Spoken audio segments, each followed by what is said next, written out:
New Britain has a Spanish-speaking center, and we're going to talk to Mary Sanders about what they're doing. Mary, tell us about the center. Well, the Spanish-speaking center is a 45-year-old nonprofit in New Britain, started in the basement of St. Mary's Church, currently located behind the library on Cedar Street. We provide a variety of social services to hundreds of people every week, including our food pantry that serves the whole city of New Britain, and along with other food pantries in town, education and training for adults and getting people back to work. We do a lot of community advocacy and case management for people with different issues to resolve.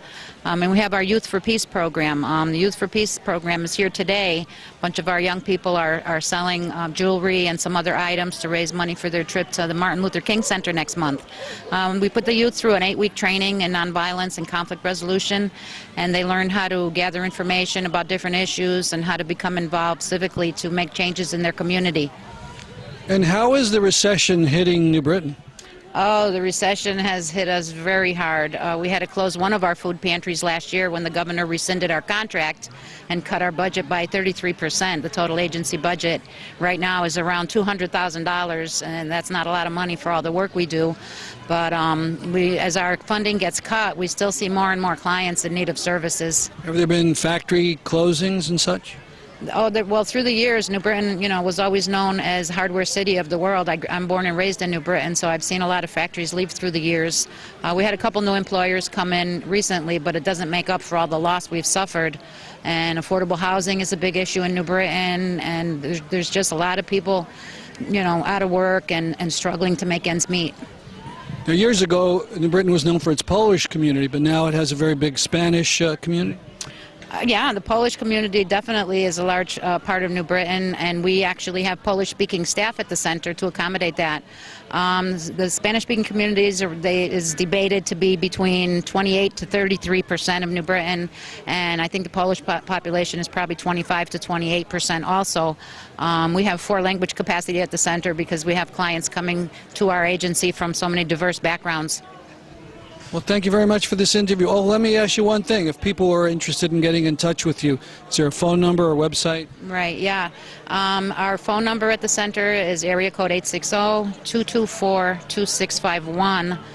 The emergency food hotline is 860-801-6344. Thank you very much.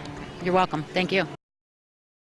How is it possible that at the height of the Great Recession, one of the nation's most despised industries succeeded in getting the United States Congress to force nearly every American citizen to purchase its shoddy and crooked products on pain of penalty of law?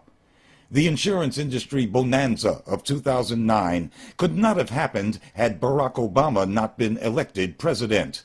It is inconceivable that a President John McCain could have pulled off such a coup, even if he wanted to, which he did not. McCain favored the usual Republican fare, tax credits, but nobody would have been forced to sign up with the insurance companies. No, that was Hillary Clinton's idea, and as with most issues, she was soon joined by her political twin, Barack Obama. In hindsight, we now see that real health care reform was doomed as soon as the Democratic presidential race narrowed to 2 candidates. Both Clinton and Obama planned to Shanghai the vast bulk of the public as captive consumers of the insurance cartel. But only Obama could have pulled off a miracle for the insurers, mesmerizing the masses into believing that he was opposed to corporate dominance of health care, even as, one after the other, he struck deals with the drug, hospital, and insurance barons, a pact made in hell that only a popular sitting Democratic president could have imposed on his own congressional party.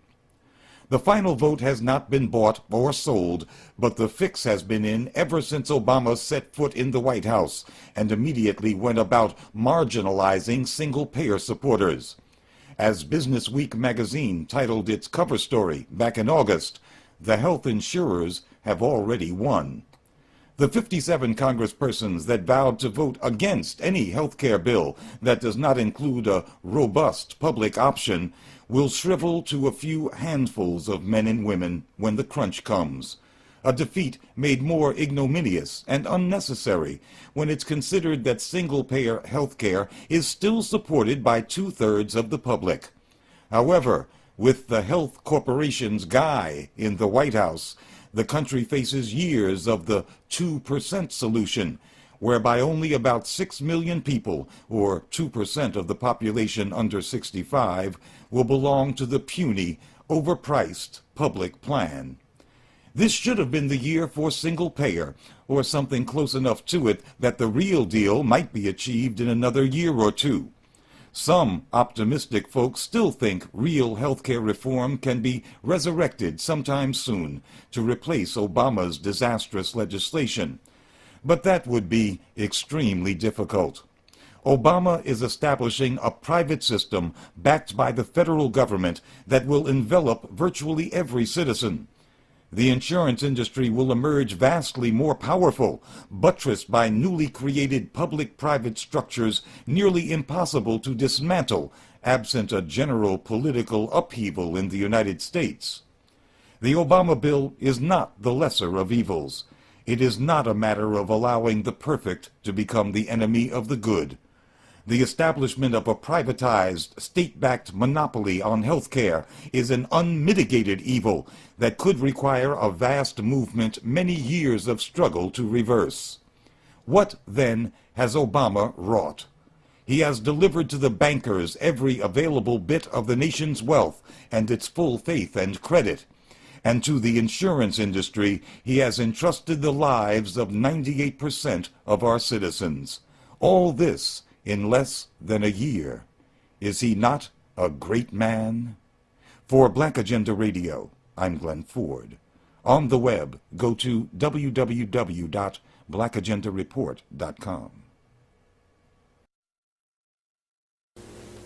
You might not have heard, but part of the health insurance bill that passed the House restricts women from using their own money to buy medical insurance plan that includes abortion coverage. Here's part of the statement about this from the National Organization for Women. The House of Representatives has dealt the worst blow to women's fundamental right to self-determination in order to buy a few votes for reform of the profit-driven health insurance industry. We must protect the rights we fought for in Roe v. Wade. We cannot and will not support a health care bill that strips millions of women of their existing access to abortion. Birth control and abortion are integral aspects of women's health care needs. Health care reform should not be a vehicle to obliterate a woman's fundamental right to choose. Now calls on the Senate to pass a health care bill that respects women's constitutionally protected right to abortion, and calls on President Obama to refuse to sign any health care bill that restricts women's access to affordable, quality reproductive health care. That's from the National Organization for Women. And check out an interesting website about the health care fight. It's singlepayeraction.org. That's our program for today. See you next week at this time. I'm Stanley Heller, and this is The Struggle.